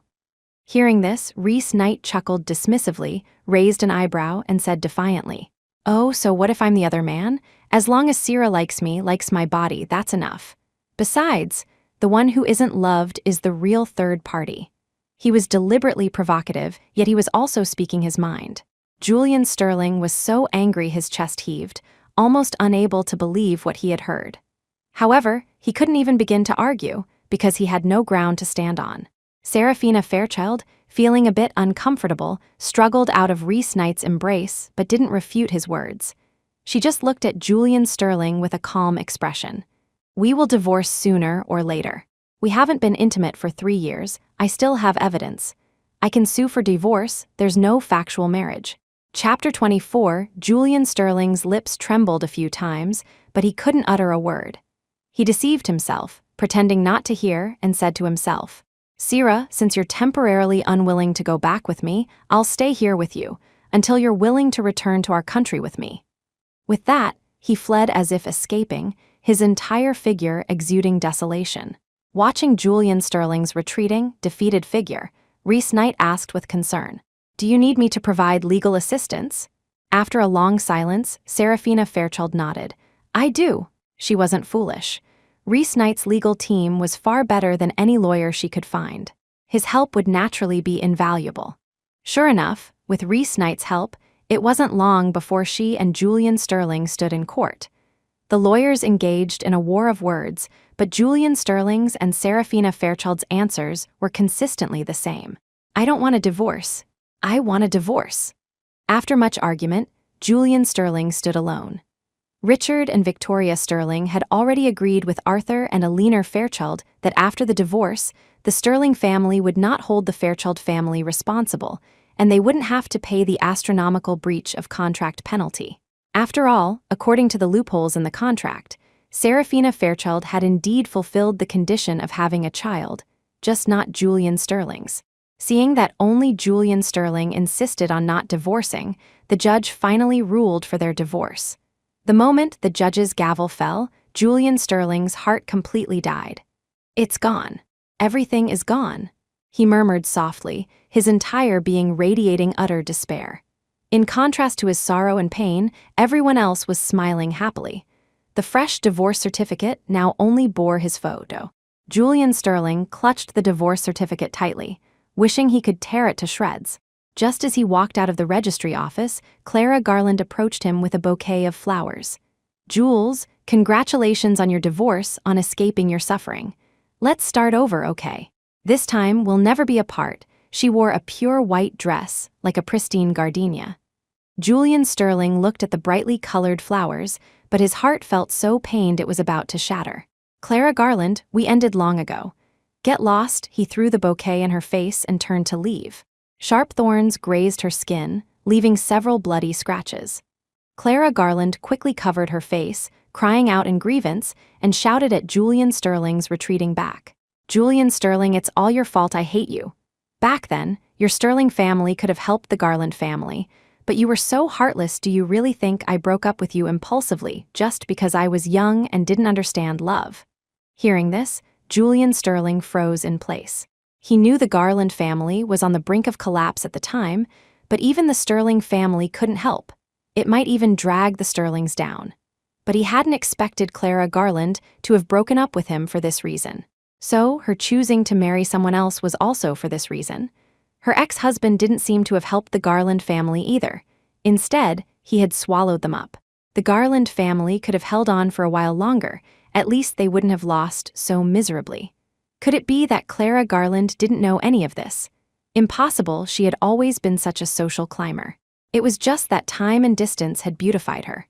When Julian Sterling loved her, he could tolerate these flaws, but now, he would no longer tolerate them.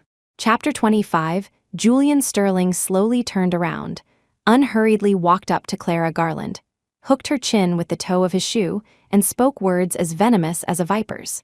"Clara Garland, you destroyed the Garland family, not me. I was originally going to let you off, but now I don't think so. Everything you took from Sierra, you will return to me, piece by piece. If it weren't for you, we would have been very happy. I was too soft-hearted, too indulgent with you." Hearing this, Clara Garland was terrified to the extreme, constantly telling herself, "No, no, you can't do this to me."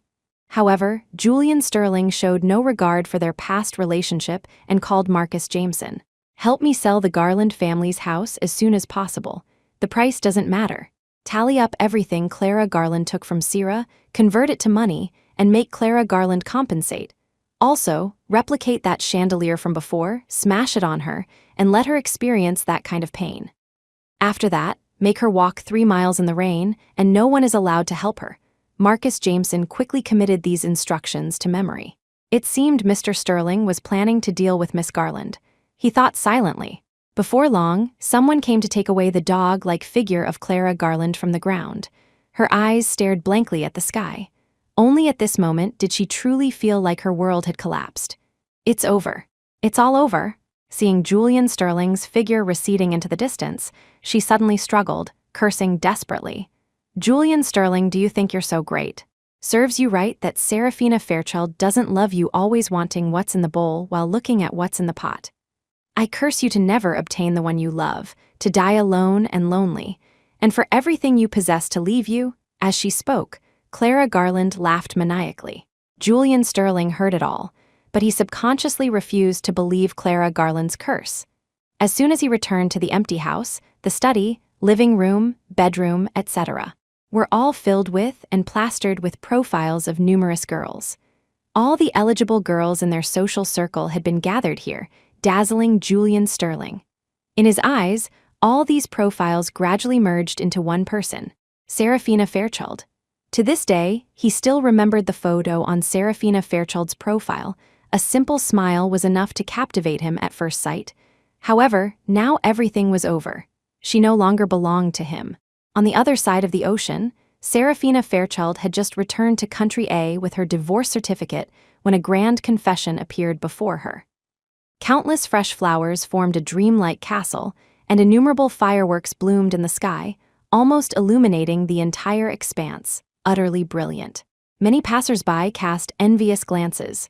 Serafina Fairchild's heart also pounded wildly. She knew who had prepared this for her. Sure enough, the next second, a handsome face with sharp brows and starry eyes appeared before her, a faint smile playing on his lips. "Serafina Fairchild, I like you. Coincidentally, we're both single. I've never liked anyone before you. This beautiful lady, may I pursue you?" Although it was a confession, Reese Knight presented a pigeon egg-sized pink diamond ring, holding it out to her. The moment her eyes met his, which were filled with sincerity, Serafina Fairchild instinctively looked away. I haven't decided to be with you yet. Let me think about it." She tilted her head, avoiding his intense gaze. Chapter 26. Having experienced such a heart-wrenching love, Serafina Fairchild found it truly difficult to start a new relationship so soon. Moreover, the taste of inequality and the day in, day out waiting at home was not what she wanted. She hadn't started her career yet. She still had many things to do and couldn't rush into another relationship so quickly. At this, Reese Knight, as if understanding her thoughts, didn't press her. But he still pressed the pink diamond into her palm. "My heart is in your hands. You can play with it, throw it around if you like. I'll be waiting for your answer." He said these heartfelt words as if joking. Serafina Fairchild took him seriously, clutching the pink diamond tightly in her palm, as if afraid of losing it. She even found a red string, strung the pink diamond on it, and wore it around her neck. Seeing the pink diamond resting snugly against her heart, Reese Knight subtly curved his lips. Just like his heart was pressed tightly against hers, so he thought. Just as they were about to head back, a familiar figure blocked their path. Julian Sterling stood against the light, his expression hidden in shadow. The flowers in his hand had fallen to the ground at some point, but he still clutched the gift box tightly. He had been on the same flight as her, their distance very close, yet she hadn't noticed him even once. The once radiant him had, at some point, become so inconspicuous in her eyes. The pre-prepared gift and words no longer had a chance to be presented. "Sira, I wanted to start over with you." The latter half of the sentence remained unspoken, as Serafina Fairchild took Reese Knight's hand and brushed past him. The unfinished words dissipated in the wind. She must have agreed to be with him, right? It seemed so. Julian Sterling bit his lip bitterly, unable to even force a smile. He also wanted to be shameless like Reese Knight and say, "I can be the other man as long as Sira keeps me by her side."